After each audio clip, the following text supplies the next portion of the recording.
Afternoon, everyone. The recessed January 12th, 2024 special meeting of the Seattle City Council will come back to order. It is 2:01 p.m. I'm Sarah Nelson, President of the Council. Will the clerk please call the roll? Councilmember Kettle. Here. Councilmember Moore. Councilmember Morales. Here. Councilmember Rivera. Present. Councilmember Saka. Here. Councilmember Strauss. Present. Councilmember Hollingsworth. Present. Council President Nelson. Present. 7 present. Thank you very much. If there is no objection, the council rules will be suspended to allow public comment at today's special meeting. Hearing no objection, the council rules are suspended and we will proceed with public comment. Colleagues, at this time, we will open the hybrid public comment period. Please note that because this is a special meeting of the City Council, speakers' comments should only relate to items on today's agenda. Madam Clerk, how many speakers are signed up today, please? We have 8 in person and approximately 9 online. Okay.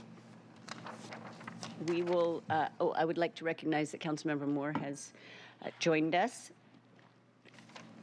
I will allow 1 minute per person. We have 20 minutes signed up. We have 20 minutes on the agenda. I will extend that to 1 minute and 30 seconds per person. Okay. And we will start with the in-person commenters, please. All right, thank you. The public comment period for this meeting is 20 minutes, and each speaker will be given 1 minute, 30 seconds. Each speaker will be called in the order in which they registered on the council's website or on the sign-up sheet here in council chambers.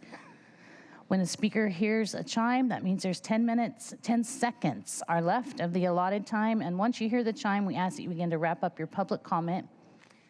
And if speakers do not end their public comment at the end of the allotted time, the speaker's microphone will be muted. The public comment period is now open. We'll begin with the in-person speaker, and our first in-person speaker is Clifford Cawthorn.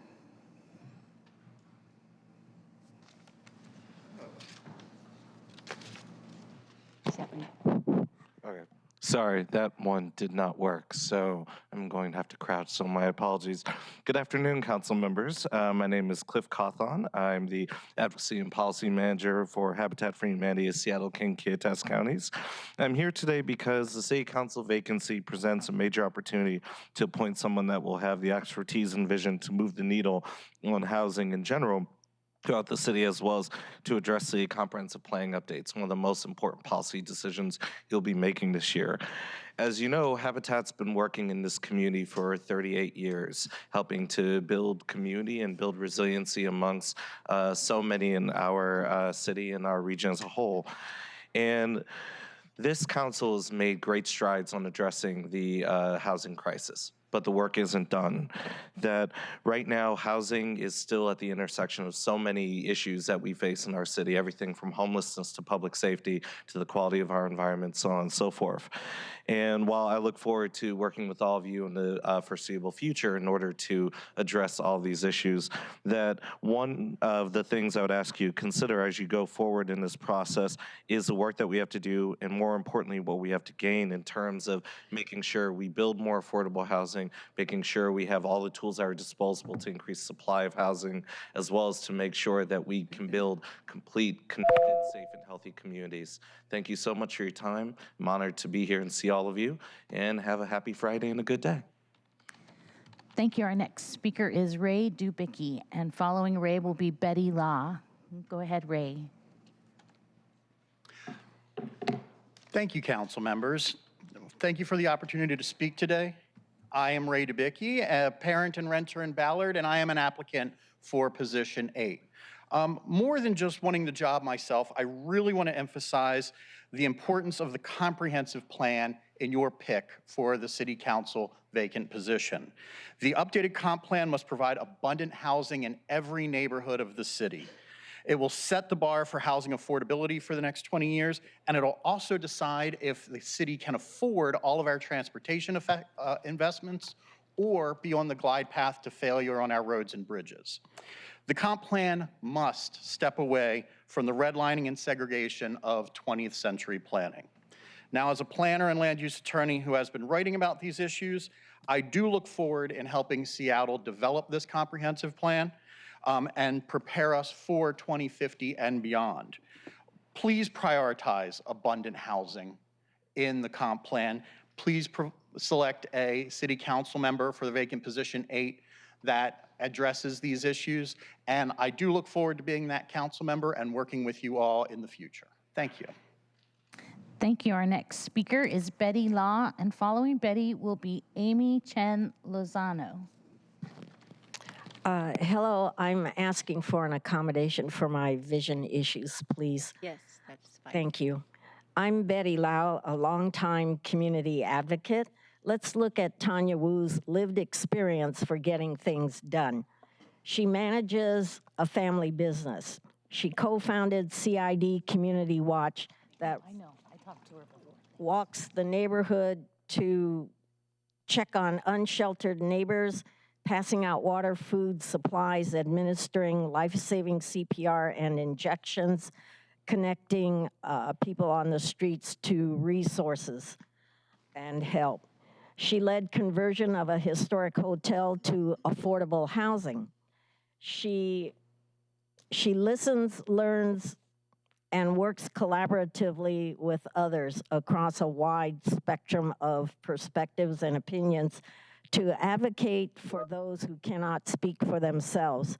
I urge you to appoint Tanya Wu to the position 8 vacancy. Thank you.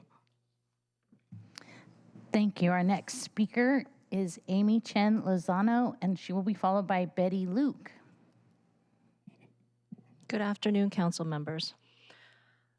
My name is Amy Chen Lozano, and I'm an advocate and organizer with the Chinatown International District. Tanya Wu is the candidate that Seattle needs. She has shown time and time again that she deeply cares for her neighborhood and her city.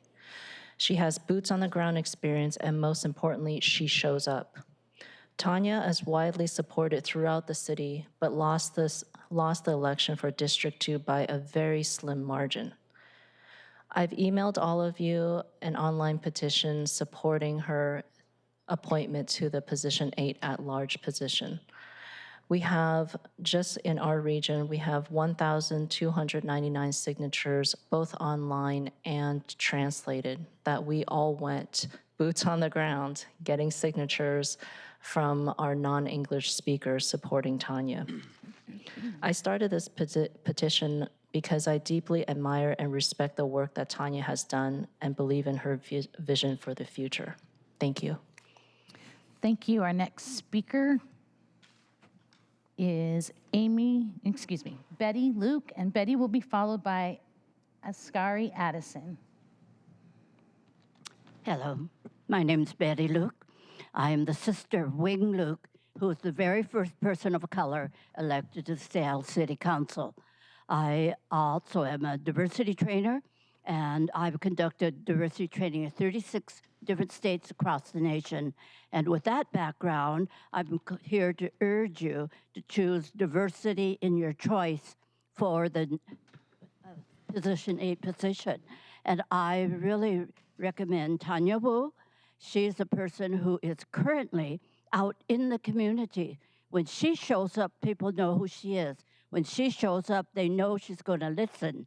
They know that she has background in meeting in communities, even going into communities that the police consider cautionary neighborhoods. She has demonstrated concern, problem solving. She has worked with the arts grants. She has worked with the military, with Cathay Pulse 186. She has worked out in the community and within and about. So I strongly urge, we need a voice of courage. That's Tanya Wu. We need a voice of diversity. That's Tanya Wu. We need a voice who is able to include and to recognize across the borders, cross-culturally, age-wise, and ethnic groups. Thank you. Thank you. I have copies of a petition from 37 different Asian American leaders are urging the inclusion of Asian American representative. Thank you. Our next speaker is Askari Addison, who will be followed by Guy Chan, or G Chan. Pardon me? It's pronounced Gee. Gee, thank you.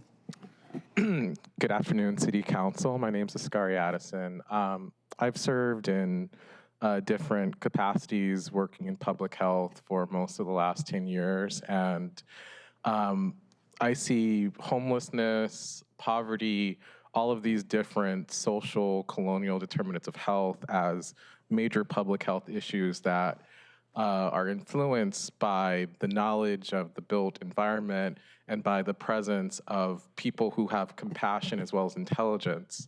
And I believe that Tanya Wu comprises all of those traits. I've seen personally in my short time in the city the knowledge that she has not only of Chinatown, but the city at large, awareness of the various economic factors that have a deleterious impact on the public, as well as her taking her own personal time to inform new residents to Seattle, to show people the huge benefits that the city provides the state, the nation, and the world, as well as areas where it could improve. And for those reasons, I stand in support of her today. Thank you. Thank you. Our next speaker is G Chan, and G will be followed by Sue Mar. Hi, I'm Gi Chan. I'm a longtime Seattle resident of District 3, and I just took down Councilmember Joy Hollingsworth's launch sign. So, anyway, I want to say that the letter that Betty Luke has passed on to you was signed by Asian American community leaders as well as the business owners. And these are people who are concerned about the Chinatown International District. The letter is really in support of Tanya Wu to be appointed for position 8. And, you know, for far too long, the CID has not had a voice in this city.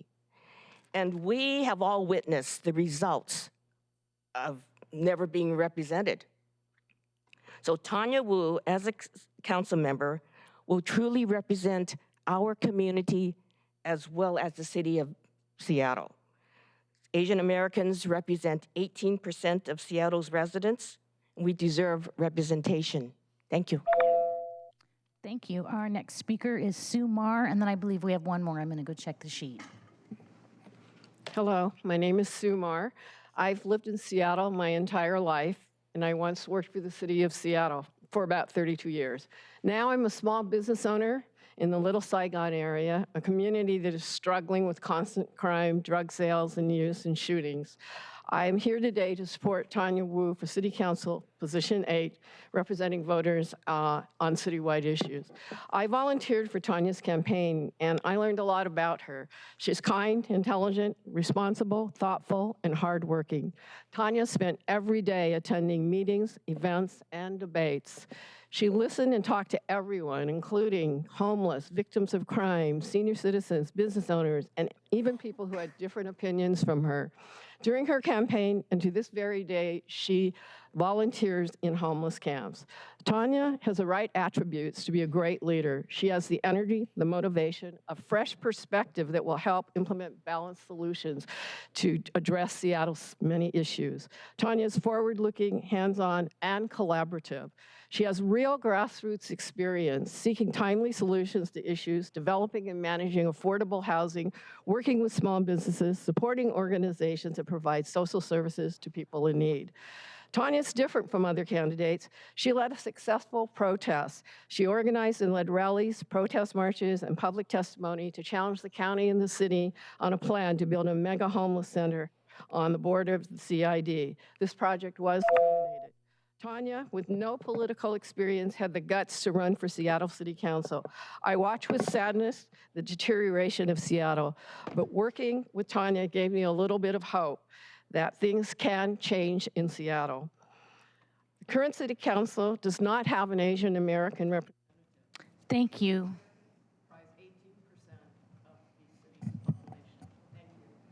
Thank you. Our last in-person speaker will be Jasmeet Singh, and then we'll move on to remote speakers.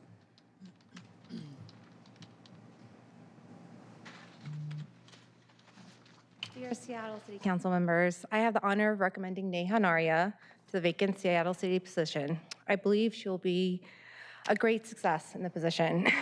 My name is Jasmeet Singh, and I live in Seattle City District 2, representing King County District 2 on the King County Behavioral Health Advisory Board, and work for the Crisis Text Line, one of the 988 providers. 20 years ago when I met Neha, as I was graduating from high school and she was finishing up at UW, I was a young girl coming from a broken home, riddled with alcohol abuse and domestic violence. She believed in me and my desire to do things differently, despite the cards that I was dealt. Under her guidance, I became the youngest board member of the Indian Student Association at UW, which paved the way for freshmen to serve in leadership. Her mentorship over the years has been pivotal in solidifying my commitment to civic service. For nearly 2 decades, I've seen Neha take the idea and blossom it into reality despite the odds. Her perseverance is balanced with realistic expectations on how and when things can get done. At UW, she collaborated with several student groups to launch the Silamaka, which has gone on to become the premier South Asian talent show, selling out year after year.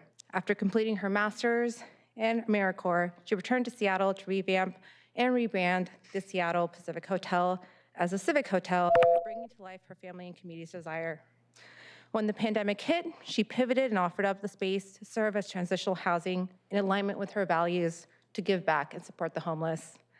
Neha has the agility and the compassionate drive the city needs.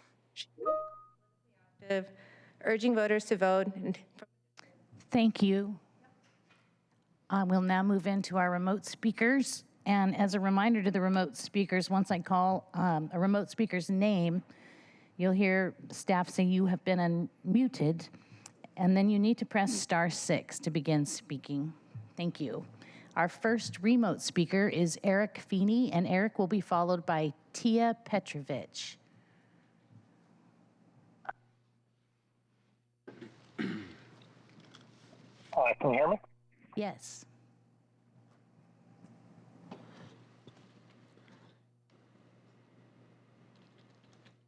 Are you there, Eric?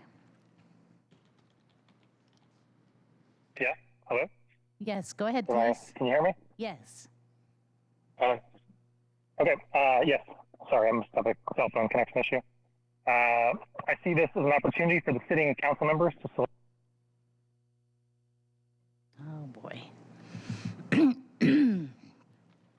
It seems like you're cutting out, so if you get to a place where you have a better connection, we will come back to you. Why don't we go to the next speaker? Sure, that sounds like a good idea. So our next speaker is Tia Petrovich, and Tia will be followed by Micah Rothman. Go ahead, Tia.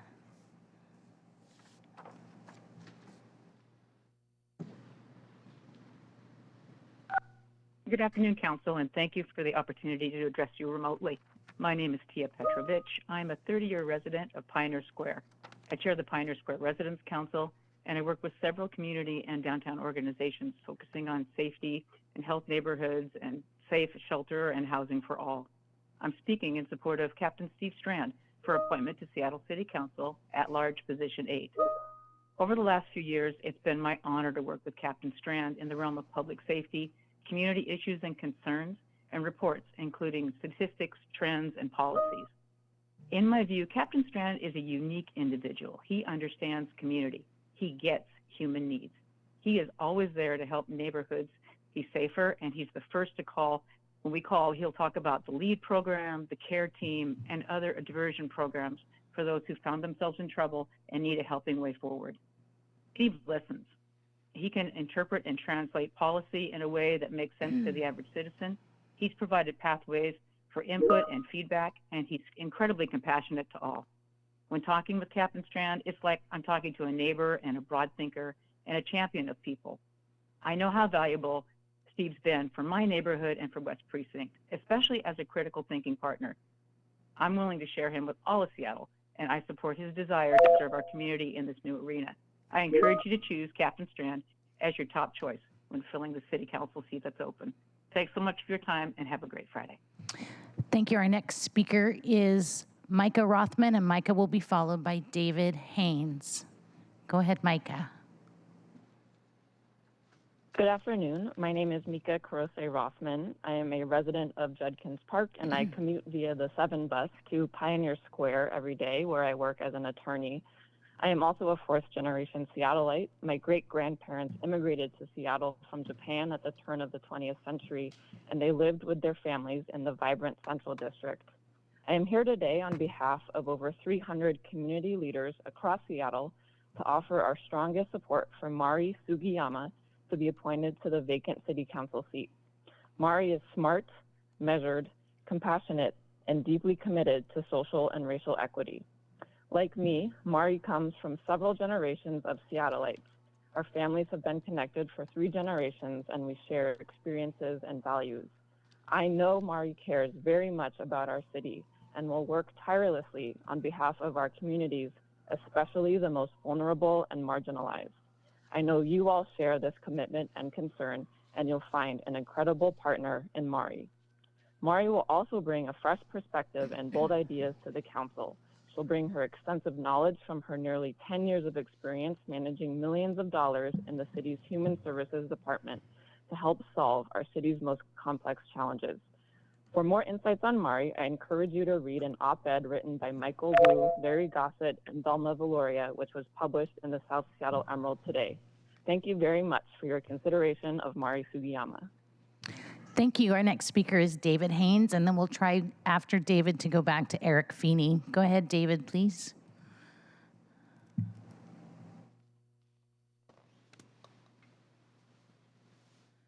And David might not be available. David, are you there? And press *6.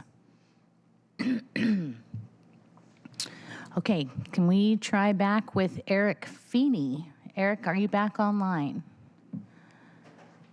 It does not look like he's online, so we'll keep going down.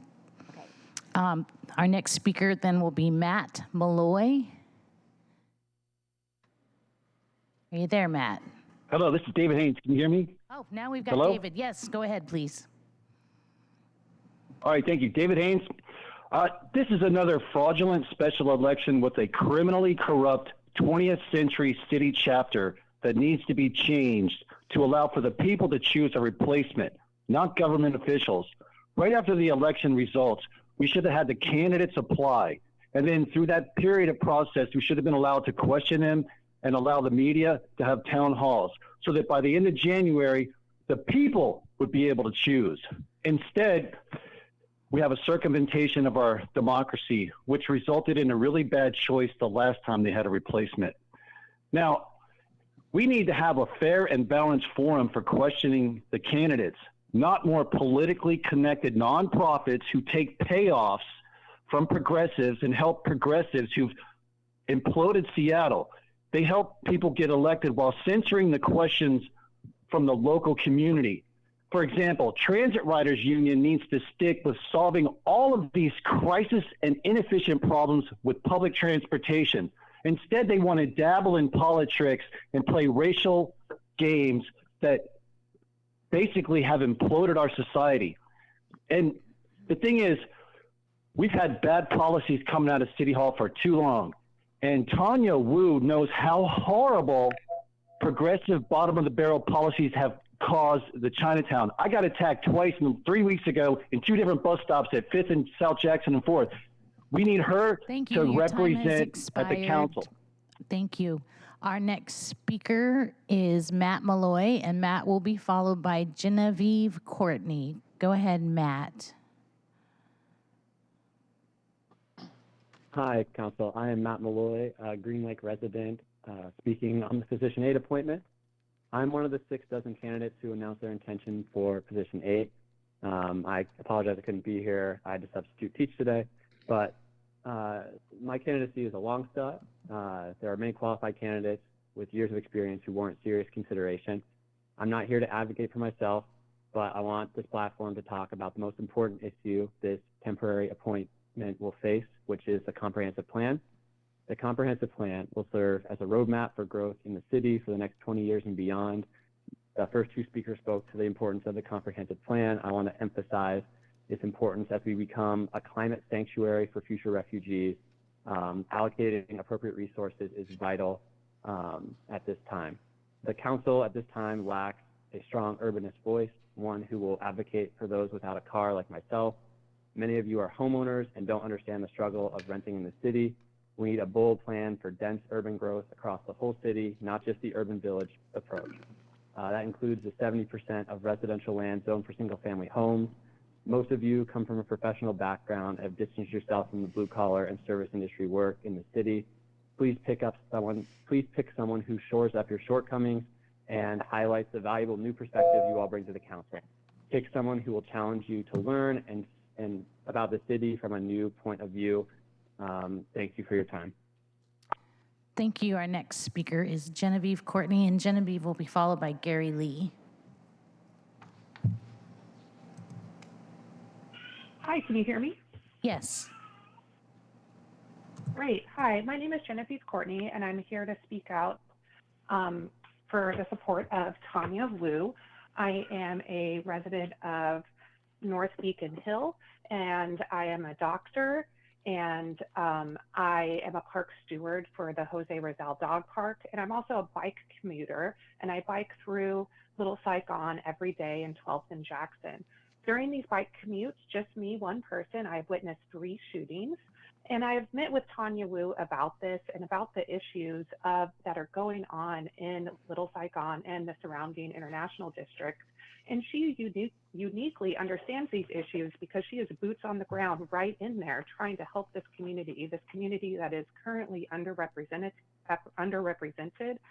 because for one, it's very, very small. There's not that many people who live in this community, but it affects everyone in Seattle. I have treated patients with PTSD from things that they've seen in this community. I do not treat acutely ill patients, but I would imagine our hospitals are filled up with folks who are using drugs from this community, who get shot in this community. It's impacting everyone. There is a open air market on 12th and Jackson, and this market is filled with stolen goods that are being stolen from all of our stores throughout the Seattle area, causing stores to be shut down, and this affects everyone. So I highly support that you choose Tanya Wu to represent an underserved community. Thank you. Our next speaker will be Gary Lee, and Gary Lee will be followed by Dabuta Dash. Hello, I'm Gary Lee, and I'm the co-chair of the Public Safety Council in Chinatown. And I'd like to echo my support for Tanya Wu, as everybody else has stated earlier today. I would like you to add another common sense council person to the council who is public safety oriented, as well as a housing advocate. So I would again urge you to appoint Tanya Wu to the vacant seat. Thank you. Thank you. Our next speaker is Dabuta Dash, followed by Henry Lee. Hello. Hello. Hello. Can you hear me? Yes. Hello. Good afternoon, everyone. My name is Dabuta Dash. I have been a long resident of Seattle, almost more than 20 years, and I have been the board president in the past for the Asian Council Referral Service, ACRS, as well as commissioner to the Washington State CAPA, the Commission on Asian Affairs, Asian and Pacific Islanders Affairs. I have been the chair of the Economic Development Committee, and as a leader, I strongly recommend Tanya Wu for the citywide council position because she has the compassionate, she has all the leadership qualities, she talks less and acts much. She really walks the talk. She has been a public safety champion. She also has a housing advocate, and she is a champion for the underprivileged. A voice from the Seattle International District in Chinatown is very much necessary, and she is also the voice of the entire Asian community. And being an Asian American, I strongly support her candidature, and I hope she will have the required support to be the citywide council. Thank you so much. Thank you. Our next speaker is Henry Lee, and Henry will be followed by Kim Con Van. Hi, my name is Henry Lee. I'm a resident of District 7. My district is represented by Councilmember Kettle. I want to thank the council for the opportunity to speak today. You guys have a unique opportunity before you to appoint somebody who is to better round out the council and more fully represent the city. I want to voice my support for Tanya Wu for the at-large position, position number 8. I want to point out again all the existing work that Tanya has already done to support the elderly and homeless and marginalized community in D2. These are people who rarely have opportunity nor capabilities to speak for themselves, and she's really highlighted all their struggles over, for as long as they've been around. Tanya has boots on the ground experience leading the CID Night Watch, which I see that very, very few people, especially on the council, have, and so that would bring a very unique view to the council. In the role of citywide council member, I also want to see the tremendous impact that she's already had as a private citizen living in D2 to being somebody who can actually will have resources to support the city at large, and so taking that small bit of impact already to something much greater. This council needs more representation, specifically from the Asian community. Asians represent nearly 17% of Seattle's population, according to a census, but are currently not represented on the council. Thank you for your time. Thank you. Our last speaker will be Kim Con Van.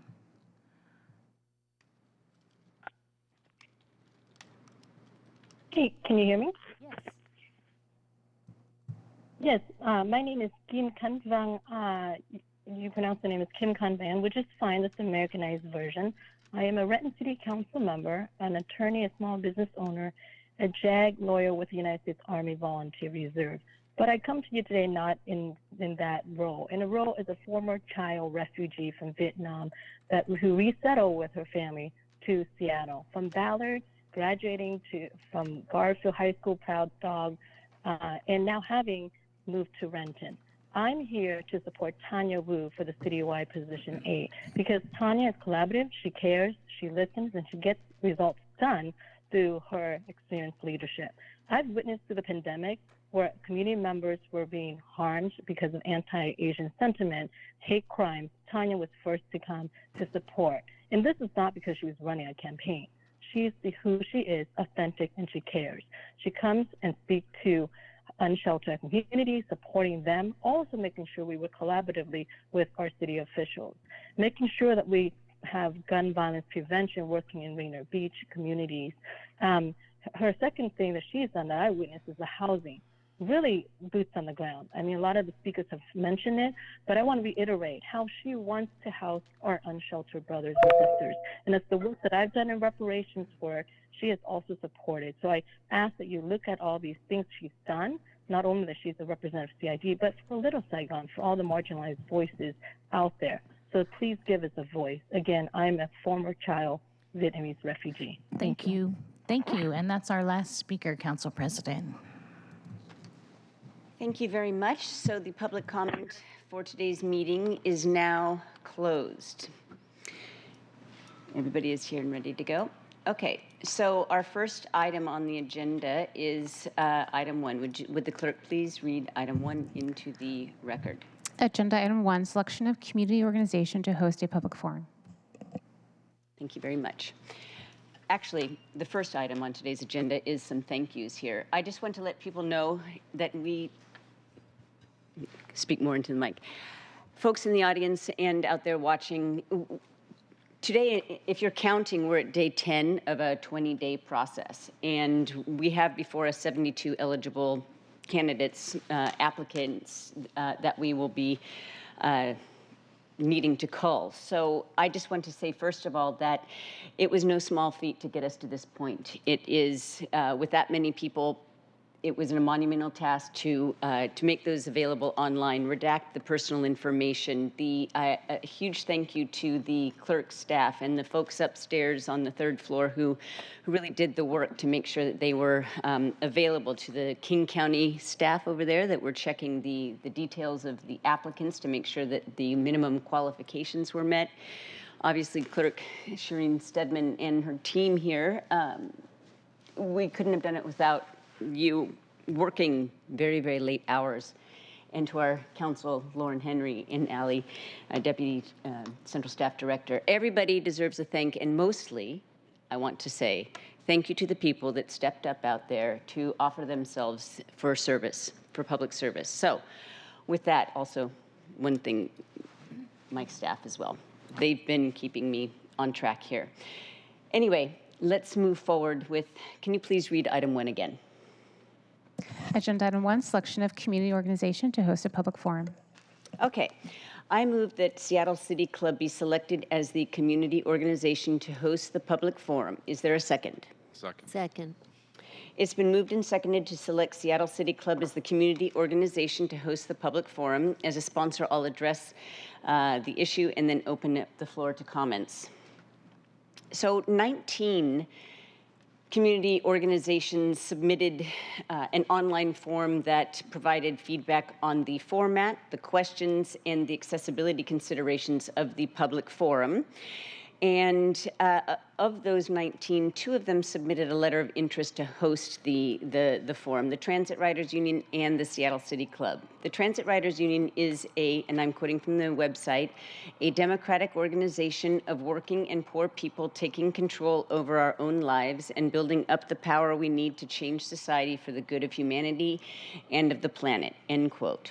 Seattle City Club, quoting from the website, is tagline, democracy starts with you, quote, nonpartisan 501c3 nonprofit organization improving the civic health of the Puget Sound region by providing programs that bridge politics, sectors, and generations to inform and engage residents and community leaders, end quote. In 2019, when Abel Pacheco was nominated to fill Councilmember Rob Johnson's vacancy, the Transit Riders Union was Council's community partner. This past fall, prior to the general election, City Club hosted 4 candidate forums in the races for District 1, 3, 4, and 5. They were held in district and produced in conjunction with a local media partner serving as one of the moderators who posed questions that were chosen in advance and also questions that were offered by the audience during the debate. The questions related both to citywide issues and also to district-specific issues. The debates were live streamed and they're also available on YouTube if you would like to watch them yourselves. I suggest that Seattle City Club is the clear choice for this purpose at hand for 2 reasons. Their track record hosting well-organized public events from soup to nuts is well established, and they just came off a round of debates in 4 of the city's 7 districts. And so they know the issues that are top of mind for the voters out there and also for the candidates that are coming and offering their service. So that is the reason why I go ahead and suggest Seattle City Club. Are there any comments? No comments. Yes. Yes, Hi. go ahead. Yes, sorry. Well, I don't disagree with anything you said about City Club being well qualified to do this. I think we've all probably participated in their forums. I would also say, though, that Transit Riders Union has similarly organized candidate events across the city for different topics and worked in collaboration with other organizations. So given that there were only 2 community organizations that applied, I wonder if we might just allow them both to work together. They do have slightly different constituencies, but have both worked on being able to provide access to folks who are interested in these issues. So I would be interested in seeing if we could just allow both of them to participate and organize together to create an event. Are there any further comments?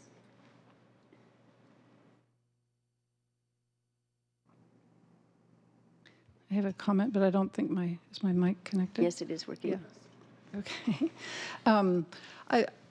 Given that we have such an expedited process, I would be supportive of having only one group rather than trying to add additional burden to having 2 groups try to manage this process together. And so for those reasons, I would be supportive of the City Club. I do think this is We cannot deny the politics that are involved, and so I think it's important that the community forum be hosted by a group that announces itself to be a civic, nonpartisan group.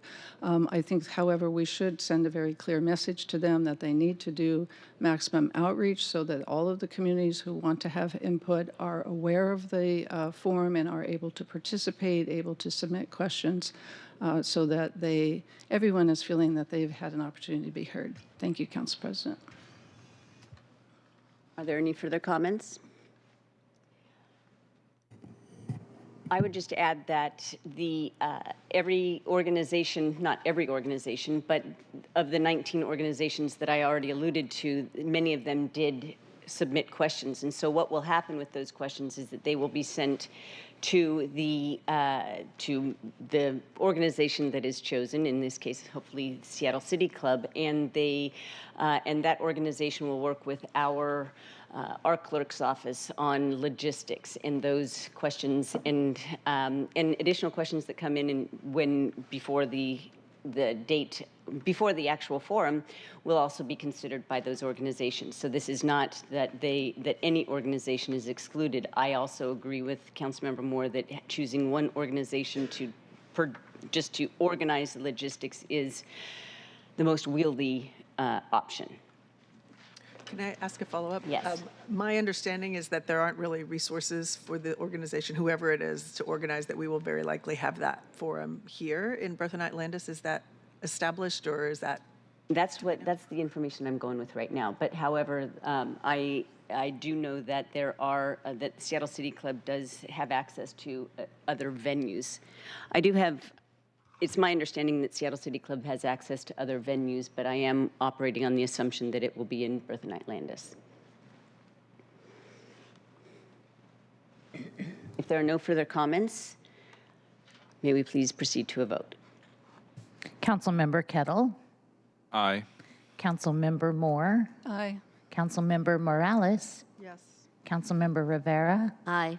Councilmember Saka. Aye. Councilmember Strauss. Yes. Councilmember Hollingsworth. Yes. Council President Nelson. Aye. 8 in favor, none opposed. Thank you very much for that.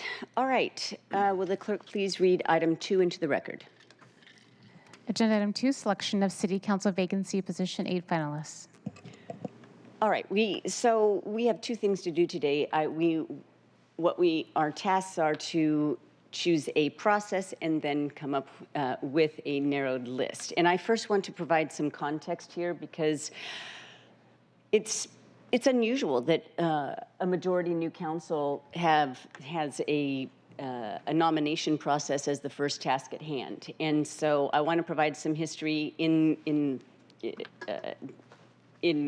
because it's helpful to all of us to understand how this has been done in the past. And I always appreciated how Council President Juarez used to provide some history because it does provide important perspective. This is not necessarily an uncommon process in filling a vacancy. In fact, Council has filled 3 vacancies in the past 8 years, in 2015, 2017, and 2021, and the selection process was different every single time. What we're going with is a 20-day time limit, but beyond that, there's great latitude.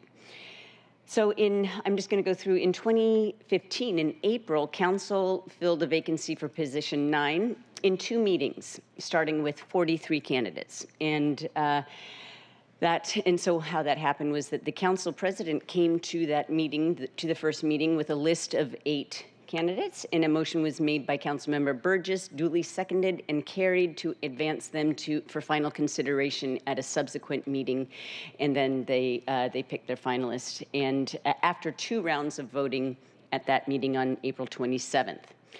In October of 2017, there were 8 candidates that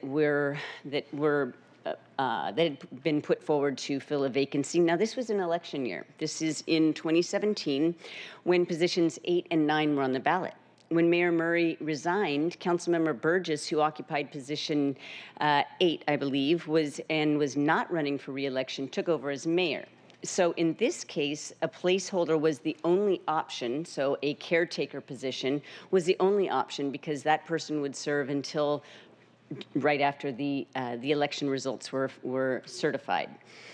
And there were 8 candidates, as I said. Council did not narrow the number of candidates prior to the appointment, but did narrow candidates the day of final vote by opening nominations, which narrowed the candidates from 8 to 3.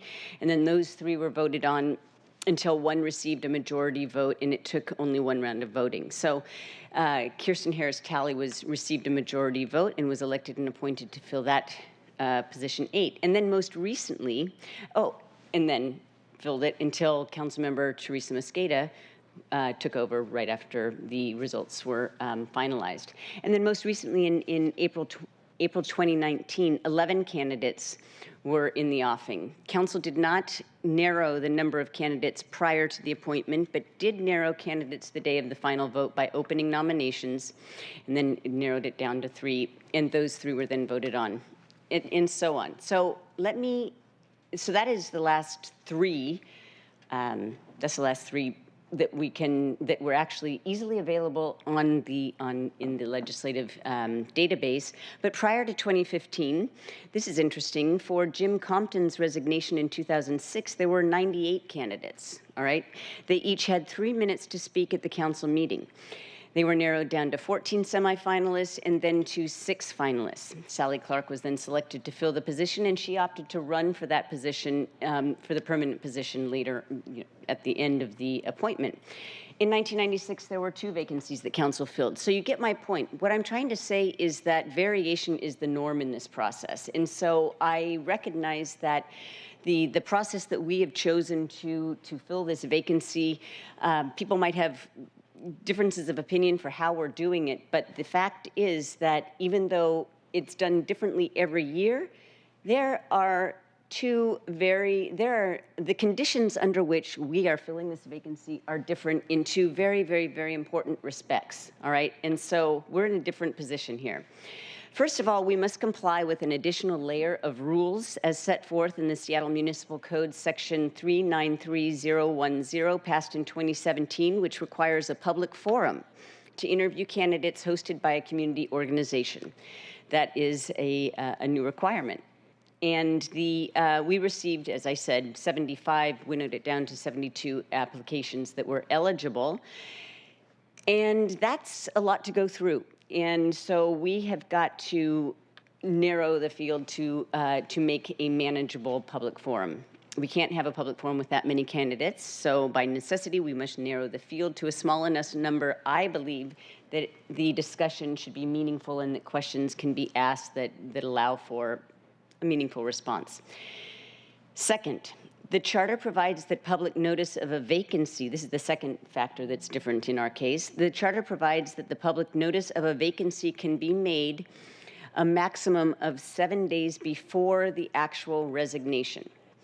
Councilmember Mosqueda had announced that she'd resign on January 2nd, so the vacancy webpage on the council's website was published on December 26th.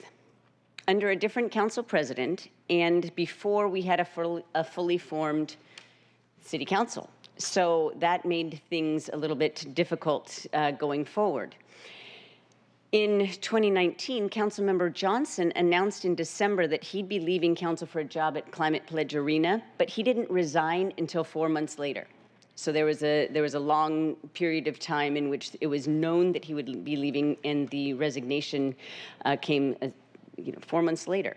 In the intervening time, council was able to devise some criteria by which to judge and select appropriate candidates for final consideration. I don't know how they decided on that criteria. Frankly, I wasn't paying close enough attention, but that must have taken some time in and of itself. And that's time we don't have. A majority of us only took office officially on January 1st, which was a holiday. Next Monday is also a holiday. We cannot make any decisions outside of a public meeting. And so, I don't believe that just simply using the criteria that was used by in the prior selection process is a workable option. So we were left to evaluate candidates according to which we each believe would be the best for the city and for an at-large position. So that's where we're at. Some of us shared our thoughts publicly prior to today, others did not. personally, as council president, I had some decision-making authority about some of the details, and I wanted to avoid any perception of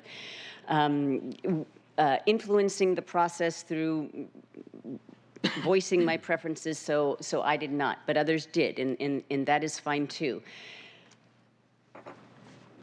Those are the constraints under which we are doing this. It's not an uncommon process, but we were operating under some very specific conditions. So, in the end, we had less than 48 hours to review a packet of 72 applications, far surpassing expectations, or at least my expectations. Again, thank you very much to everybody that made this possible. I anticipate that there will be grumblings about the process, and also people who will not be happy with the people that end up on our narrowed down list, and that is fine, that is democracy. But I want people to know that we are playing the hand that we were dealt, and we are doing it as fairly and as transparently as we possibly can.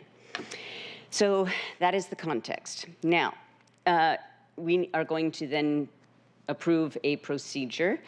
And I want to, again, remind folks that we've got this public forum that we have to consider that is coming up next week. And so my intention is that the list of finalists moving forward in the vacancy appointment process include no more than 8 names total to ensure that the public forum required under the Seattle Municipal Code remains manageable. And this procedure is intended to foster an equitable process in which each council member has an opportunity to propose one name only, and that each council member is limited to, one opportunity to provide a name. That is the procedure that I am proposing. Those are the reasons that I'm about to move this particular procedure. With that said, I move to adopt a procedure to select City Council Position 8 finalists to be as follows. The Council President will open nominations to select City Council Position 8 finalists. Council members will be called in order of this week's City Council meeting roll call. Each council member will have the opportunity to provide comments and nominate no more than one applicant. This will not require a second. An applicant will need to be nominated by a council member for the applicant to move forward in the next steps of the council vacancy appointment process. If a council member's preferred nominee has already been nominated, the council member is not required to designate an additional nominee, but will not have an additional opportunity to offer a name to the list of finalists. After all nominations have been made, the council president will close the nominations. After nominations are closed, those finalists will move forward to the council vacancy appointment process. Is there a second? Second. It's been moved and seconded to adopt the procedure to nominate and select finalists. Are there any comments on this proposal? Council President. Yes. I move to amend the procedure that you just provided by allowing us to make revisions once all council members have finalized putting their names forward. Second. Can you talk a little bit about that? Yes, just as the proposal was just described by Council President, the way it would work is by the time we got to the last council member that provided the name put forward, that would be the end of our ability to revise that list, whether adding names or subtracting names. I don't really foresee this to be a problem. The only thing that I see is that if we get to the end of the list and there's not an opportunity to revise that list, we're done. And so in the spirit of flexibility and being iterative, if we get to the end of the list and we want to make revisions, my amended aspect to this procedure is just giving us that ability. Can I talk? Yes, you were about to talk. Go ahead, yes. I think what I'm hearing, and what is also something I would like to talk about or have a conversation about is, as I'm understanding the process, if we go down the line and there's really only 1 or 2 names to put forward to the community forum, that feels less useful. And so if we get to the end and somebody wants to either add another name or swap out a name, that we have the opportunity to do that. Not that, I mean, we could still stay within the 8, but just to make sure that it gets beyond, 1 or 2, I think is the intent. At least that would be my intent. So I don't know if anybody else wants to weigh in. But. May I comment? Yes. So I am supportive of the motion with one change, which is that I would be supportive of being able to add names, but I am not supportive of removing names.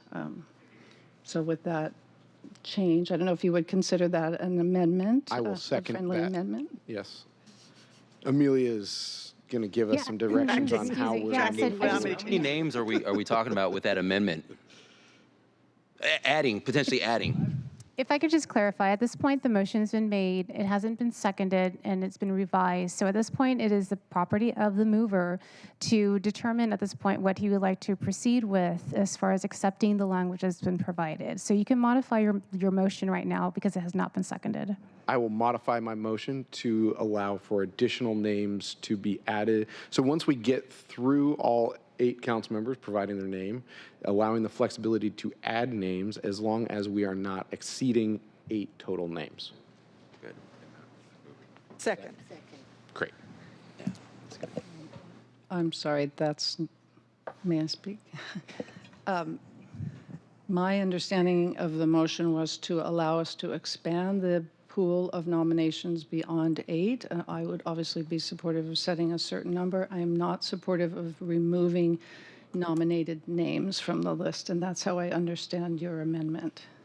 That is correct. So only adding names, not exceeding 8, because I also heard that was a concern, giving us the ability, once we get through the 8 of us, to come back and make sure that we got it right before we're done. And not removing any. But not the adding, not the not swapping removing. out. Let's take turns. I would like to, please, let's not. I understand the spirit. I am concerned about fairness and who is, if we go another round, if there aren't 8 people and then somebody wants to add, then that person got the opportunity to add a name, then does everybody get an opportunity to add a name? And then now we're over 8, and now we have to possibly remove names. That's a difficulty that I'm seeing with this. So, go for it. Sorry, may I speak? So we want to add names if they haven't already been nominated, and that cannot exceed 8, and we can't remove any. Oh, sorry, Amelia. Thank you. So as I understand it, we're trying to cap it at 8. We can add a name as long as it hasn't already been said, and we can't remove any names. So presumably, the person's, if you're adding one, is because someone has already said one that you would like to keep. Is that correct? And so then we're just adding one that an additional, is that? Yes. So if only 5 of us put forward a name, if only 5 of us put forward individuals, then there are 5 people on the list. If we get to the end of that, then that would allow us to say, yes, we would like these other people, up to 8 people. so you're referring to the 3 people that did not put forward a name. Not everybody gets to put forward another name. Is that That's your correct. point? A total of 8 people. Just to make this more complicated, I would say that if you put forward a name and you'd like to swap it for another one, I'm fine with that. I think, Council President, what I'm getting at is the way that you described the procedure in which we are about to engage in. It is one directional and does not create a release valve at the end of that procedure. And so all I'm interested is to say that once we're done, everyone giving their name, that there is the ability to say, okay, we've now for the first time heard everyone's choice. We want to make sure that that list is the correct list moving forward. And are you suggesting that if you decline to provide a name, then those people that declined put forward, or does everybody, are we going to keep redoing the list over and over, is my thinking, is what I'm wondering. That is one of the things that, Councilmember Saka. So Thank you, Madam Council President. So I'm curious to better understand from the amender's perspective, how, let's say in your scenario, we only have 5 people after everyone's gone and nominated. How are we going to align or nominate and fill up to an additional 3? Are we all going to have the opportunity to float additional names and discuss, for example, and then vote on, yes, let's move, like collectively, yet, like that's a little unclear to me under your amendment. The process for how we fill if we only have 5, how we fill and get it up to 8 after that. If I was leading the meeting, I would call on the people that had not put forward a name, and if they still declined to put forward a name, I would accept recommendations from anyone else. I think, I just look at how the list is being called. Councilmember Kettle goes first. Councilmember Hollingsworth goes last, right? And so if I put forward a name, or if that then makes Councilmember Kettle want to change or anything. Sorry, Councilmember Kettle, you're just first on the list today, so using that as the example. But the people at the beginning of this process do not know what the people at the end are going to do. And so my amendment is simply asking for the ability to make changes once we get through the whole list. One last question. Go ahead. Sorry, thank you, Council President. So a different way to do this is just everybody gets to say a name. If someone already has said your name, that you're allowed to add an additional name. I believe, again, having thought about this and looked at different scenarios, why it is the very fact that we're discussing exactly how is that going to go forward, why not just put forward a name? And I believe that from my understanding from executive session, there are a lot of very good candidates. And so if somebody's first choice was named, why not put in a second one? That seems like it would be easier and would keep us within the limit of the names. That was my point, thank you. That was your point? Yes. That is, are there any other comments? I recommend that everybody take this opportunity to put forward whoever they think would be best for the job. Okay, go forward, Amelia. What is does central staff, do you, and Lauren, do you want to weigh in on this? No, I think perhaps Amelia can reposition us procedurally with where we are.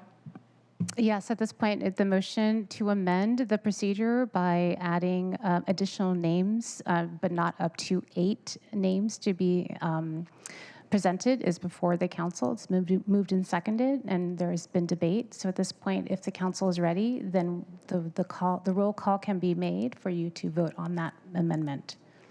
Okay, go ahead. Are we ready? Councilmember Kettle. Nay. Councilmember Moore.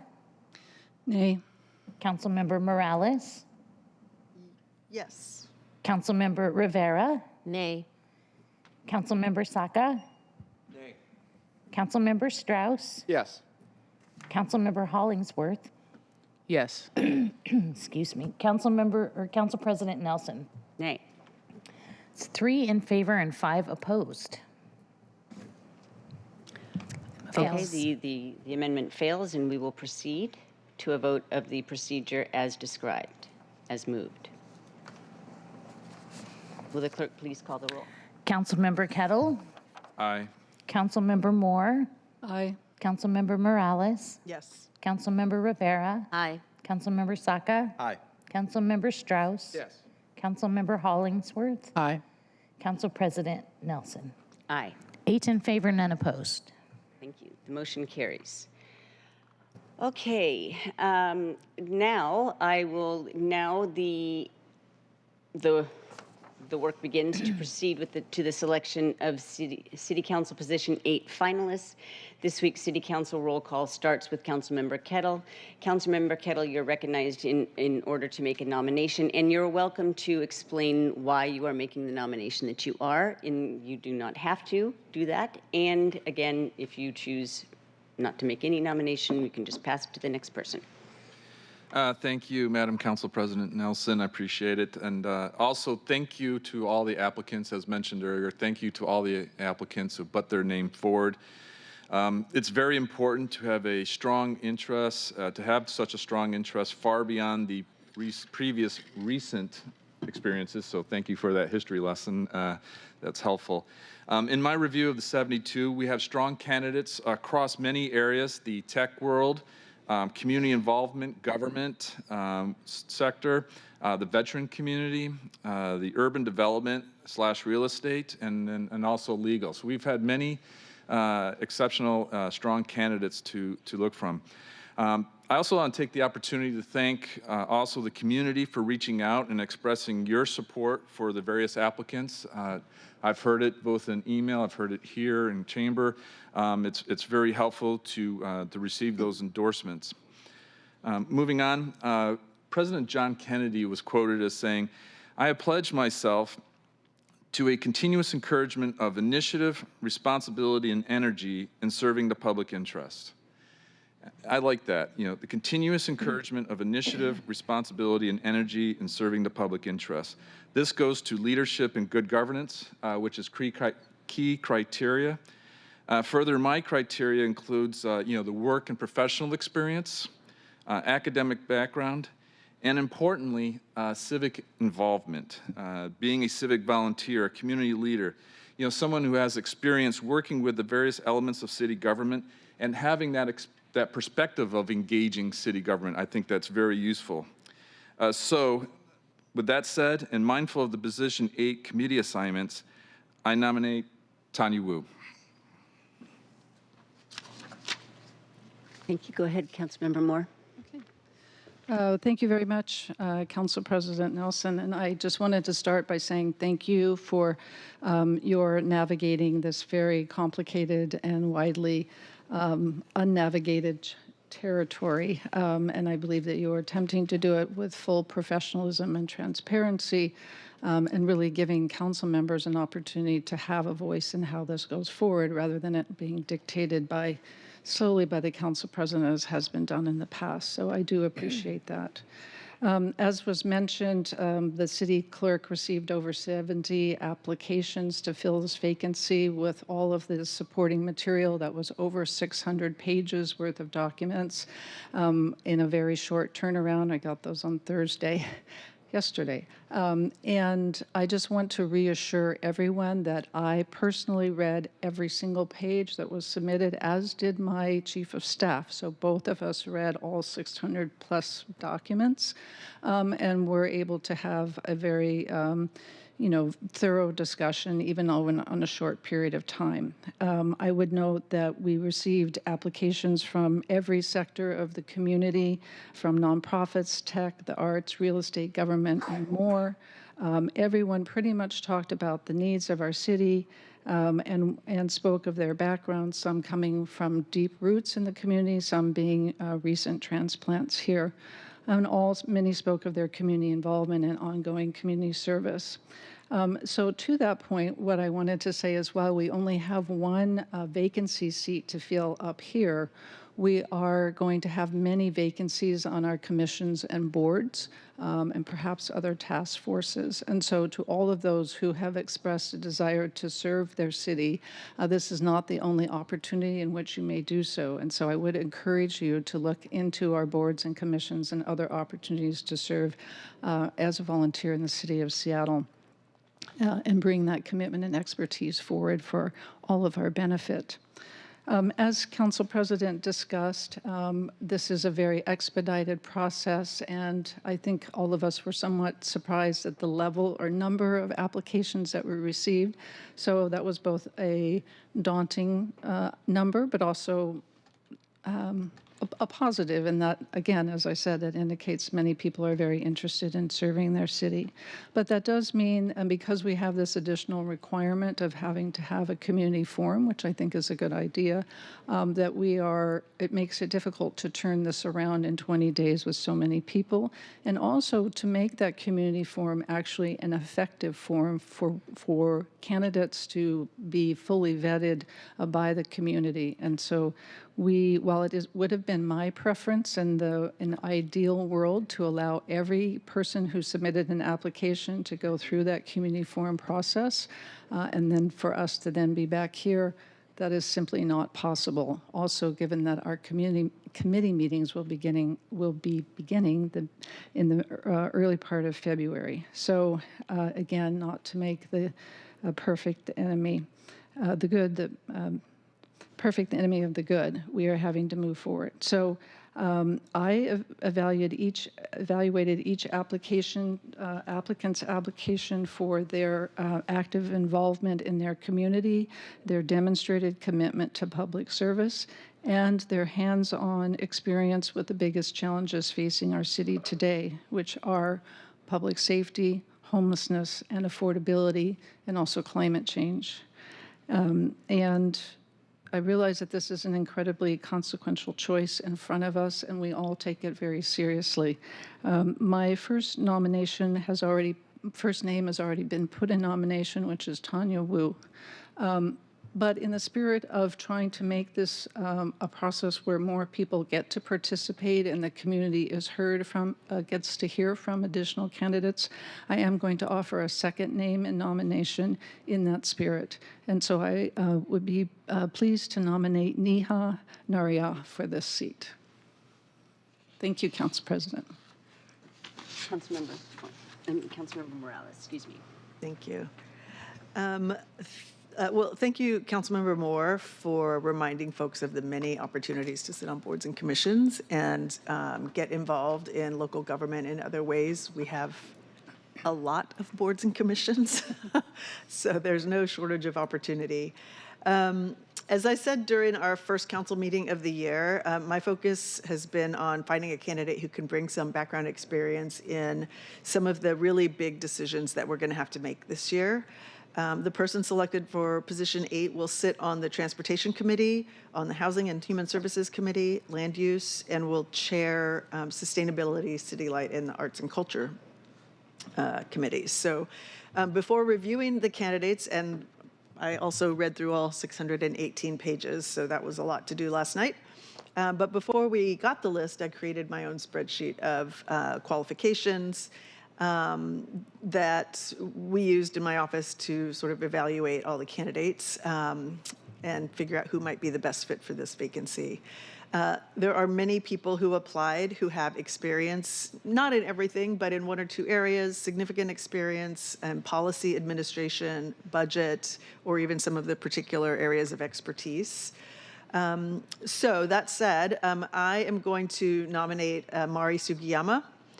Our office has received many nominations for Mari, including from Representative Sharon Tomiko Santos, one of the longest-serving representatives for the CID. Today, former County Council member Larry Gossett, living legend and last survivor of the Gang of Four, former State Representative Velma Valoria, and Michael Wu co-authored an op-ed calling for Mari's appointment. So I just want to read a short excerpt from that op-ed. As a fourth-generation Japanese American, she has seen how government policies can shape the lives of others in profound ways, sometimes for generations. Her grandparents were wrongfully incarcerated in World War II. Family members saw the injustices brought on by racism and prejudice, and her family's experience had a major impact on her worldview. Like her parents before her, she's grounded her work on equity and justice. This lens and worldview give Mari an astute perspective. She worked in the private and nonprofit sector, but really came into her own when she began working for the city over 8 years ago. At the city, she's found a place to couple her passion and skills with good governance, implementing programs that bring meaningful and impactful solutions so all residents of Seattle can thrive and prosper. Mari's had amazing mentors and teachers, not the least of which were her late parents, Alan Sugiyama and Kathy Tagawa Sugiyama. They were activists who exposed Mari to the ideals that Seattle is not just a city for those with resources, but for all who live, work, and play. The Alan T. Sugiyama High School in Rainier Beach was named after her father, the first Asian American to be elected to Seattle Public School Board, and is a reminder for those who served the community before us. So Mari has listened to her parents' ongoing conversations about policy, process, and electoral politics. She'll be a no-drama, trailblazing council member carrying her father's passion and her mother's steady hand to work through city policies and procedures to find the best ways to restore faith in local government and to serve all the people of Seattle. So I think, I think it's going to be important for us to have a colleague with some experience in the city, with the particular issues that we've had to face, that we will be facing this year, and look forward to the opportunity to hear more from her at the forum and here in front of colleagues in chambers. Thank you for that. Councilmember Rivera. Thank you, Council President. I want to first thank all 72 applicants. Having run recently myself and been voted to sit on this amazing body, I know how hard it is to put your name out there. So I very much appreciate your willingness to serve. It's because of folks that are willing to serve that we have this amazing city, and we have an opportunity to get the city back to the beautiful and safe city that we all want it to be. So I thank you for that. I also want to acknowledge and thank all the staff in the legislative department who've had to work really hard and diligently and extra hours to really help us get this process done in a very short amount of time. So I really want to thank our staff. I also want to thank community, those that have given public comment today, but also folks that have emailed us to let us know what you think. We all serve at the pleasure of the constituents and the residents of this city, and it is really important for us to hear from all of you in this city as to what you think, to help inform the decisions that we make. So that is not lost on me. It's always at the forefront of the decisions that I make. So I want to thank you to all who reached out to let us know your thoughts on this appointment process and who you would like to see. Like Councilmember Moore and others, and Councilmember Morales, my staff and I reviewed all 72 applications, and we looked for similar criteria. I think many of us were aligned on who we would like to work with, and who we think our constituents would really like to see as part of this body. I think that government experience and policy experience, finance experience, someone that understands the public safety issues that are really important, a hugely important issue across the city. I know it is in my district and many of our districts. And then very importantly, community engagement. After giving careful consideration to all the candidates, the candidate that I would have nominated is also Tanya Wu, and having had others nominate Tanya Wu, I would nominate Juan Cotto. Juan is someone who has really robust government relations experience in town. He's very plugged into community, not only in his work, but in his various volunteer capacities. And so that is who I would add to the pool. Thank you, Council President. Thank you very much. Councilmember Saka. Thank you. I also want to echo the sentiment that's been shared. Thank you to our central staff for helping guide, advise, and implement our way through a very tough, challenging, complex, thorny process over a very tight timeline. Also, thank you, Madam Council President, for your leadership and bringing this to life and making sure all of our feedback is reflected into the process that we're aligning on. I want to also be a little more transparent from my perspective on my own personal evaluation criteria, how I'm thinking about choosing our new colleague. And I think ideally, had we had more time, we would have been able to collectively align on a unified set of principles or criteria upon which to judge our new colleague. But time is short. and TikTok. So, but that said, let me go and share kind of how I'm approaching this and how I evaluated things. I'm looking for someone who has an ability to collaborate across differences, find common ground, and get stuff done. Collaboration is the touchstone of really what I'm looking for in that regard. I'm also looking for someone who doesn't view me as the enemy, someone who doesn't view any of my colleagues as the enemy either. And it's unfortunate that that is something that have to state as something we should specifically avoid in this day and age. But that's where we are. That's a point where we're coming from. We need to move beyond that. So let us move beyond the divisive, toxic, inappropriate rhetoric of enemy and otherwise. As a combat veteran, together with my colleague, Councilmember Bob Kettle, we're both veterans. I've been an intelligence officer. I've deployed overseas in support of the troop surge in Iraq. I've flown combat missions with air crew fighting against enemies. And what we're doing does not create or engender an enemy mindset or mentality. So it's pretty simple. It's a floor, it's a low bar, I get it, but someone who doesn't view me or my fellow colleagues as an enemy. I'm also looking for someone who is focused on delivering results, someone who has a strong record of service, someone who isn't just showing up for this particular engagement. I'm also looking for someone who has a growth mindset, who doesn't be in mind told that their thoughts, perspective aren't always correct or in line with what most people are thinking, or that they're wrong. And someone who is willing to listen and incorporate feedback and not push back. I'm also looking for someone who has an ability to win citywide if they choose to run again long term. And I will be honest, I'm pretty agnostic about whether we want to, whether I don't really care if this person chooses to be a caretaker or wants to run again. But if they do choose to run again, I am looking personally for someone who has the ability to and the stamina to win a citywide race. And then also, finally, I'll say something that has really struck a chord with me personally. During one of our earlier meetings, we heard public comment. One of our first meetings last week, we heard public comment, and one of them, someone respectfully challenged us as a council to think critically who's in the room. Who's in the room? Who's at the table? Who has a seat? And who doesn't? And that's something that's personally been weighing heavily on my mind and my heart as well.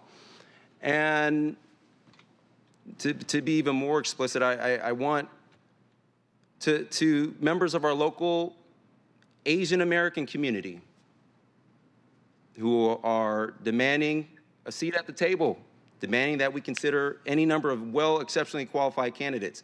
I want you to know I see you, I hear you, and I appreciate your feedback.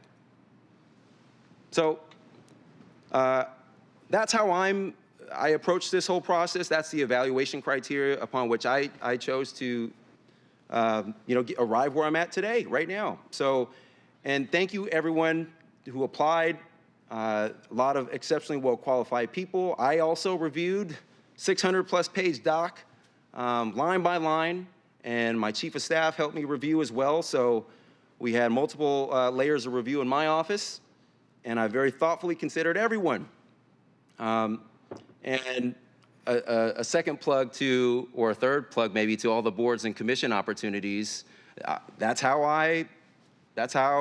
one skill set that I learned and a contribution to various communities that helped me and hopefully helped the organizations that I was involved with. I did 2 boards and commissions at the county level, 1 for the city, multiple nonprofits. So third plug for boards and commissions. All that throat clearing aside, there was, like I said, a large number of very qualified candidates. People like Tanya Wu, that met this criteria. A lot of people off the board. This is what happens. You can go later. But a lot of very qualified people like Tanya Wu, Nihat Naria, Chris Porter is someone that I think meets this criteria. Lynn Tai, Mari Sugiyama, and others. Steve Strand met this criteria. But the person for me, from my perspective, that stood out the most was Mark Solomon. I nominate Mark Solomon. Thank you.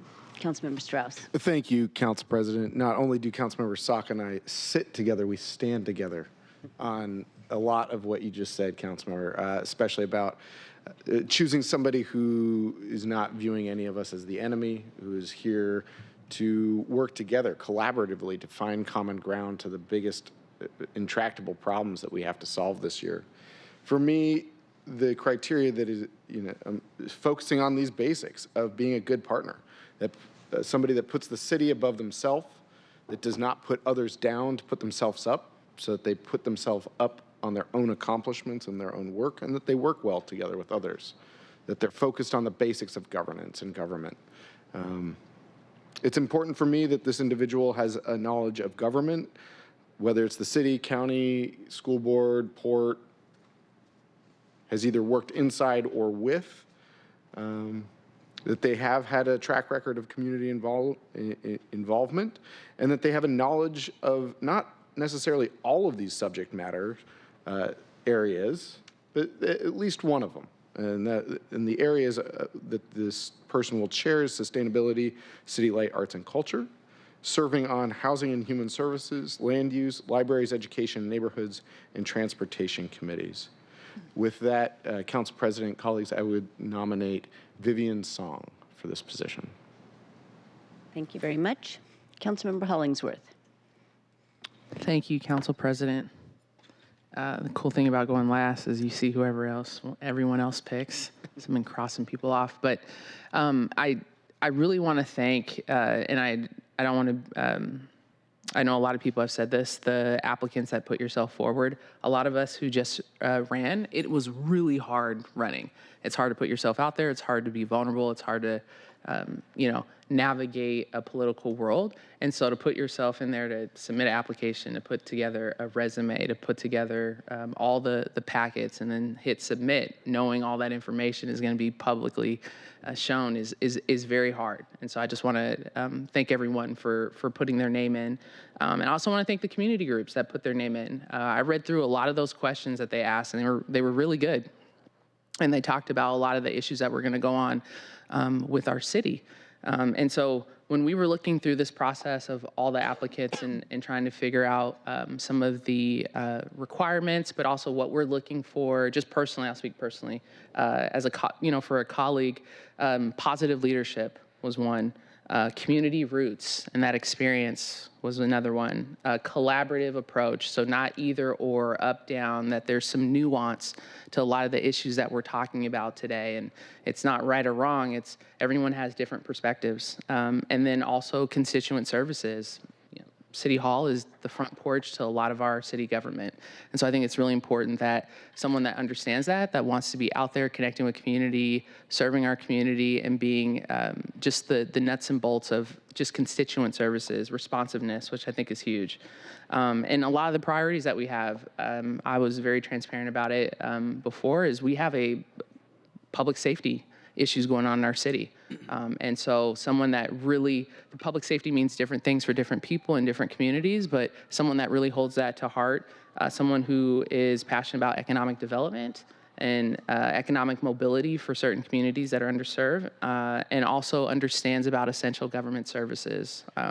And so a lot of the names that I had planned to nominate, and I know some people are in here today that I would have nominated, but my colleagues have. But in the spirit of ensuring that we have a good line of list of people, I would like to nominate Lynn Tai.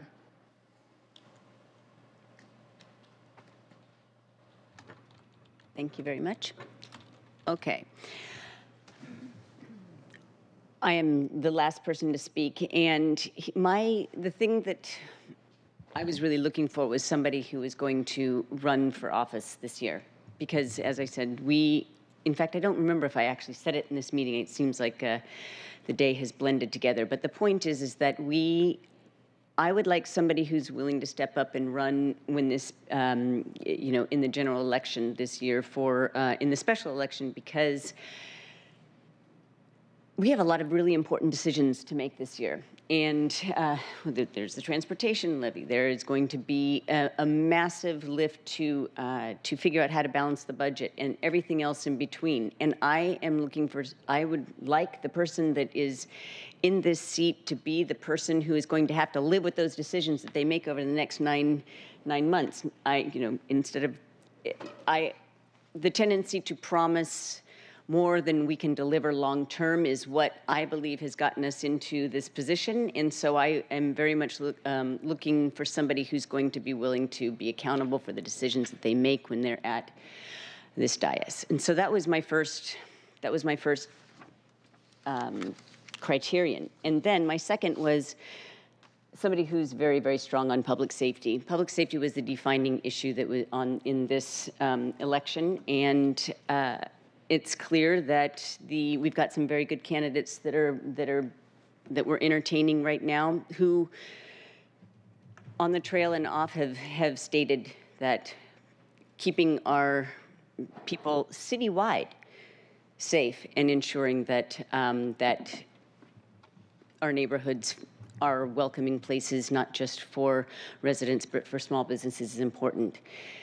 So those were the two things for me. Somebody who's going to make decisions about our investments with an eye toward the long haul, and also someone who is very much focused on public safety first, and then everything else, because I believe that our economic recovery is dependent on a safer Seattle. And when I say public safety, I am including in public safety addressing our fentanyl crisis. Okay, so that's all that's on my plate, and I will just go ahead and say that I think that seeing where this is going, I think that we've got a very good pool of candidates, and so I'm just going to stop. I am not going to put forward the person that I was going to say, who would be Captain Strand, because Stephen Strand, who is the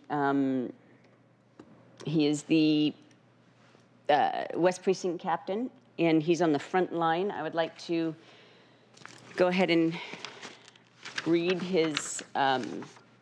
what I appreciate. Number one, he made explicit, I am also prepared to run a robust campaign for the open seat in the 2024 general election. And in his experience, in his resume, this is a section that I highlighted because I think it's important that one has one knows about more, that has a good sense of all the different agencies and how they all work in the city, partnered with multiple city departments, human service providers, businesses, and community-based organizations to address homelessness, drug addiction, and organized retail theft. Coordinated operations to target predatory drug dealers that fueled the fentanyl crisis. And goes on to talk about his experience.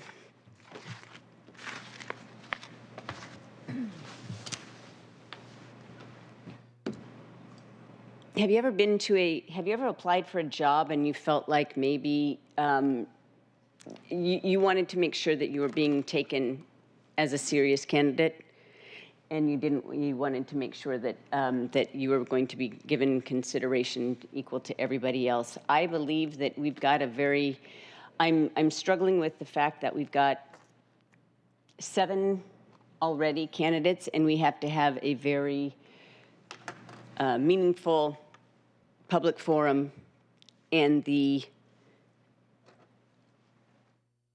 know what? I just convinced myself. I am going to nominate Stephen Strand, but here's my concern, that we have so many people that people don't have time to have to answer the questions in a deep way at the forum. So I am going to suggest that, that the organizers structure the questions well so that they are,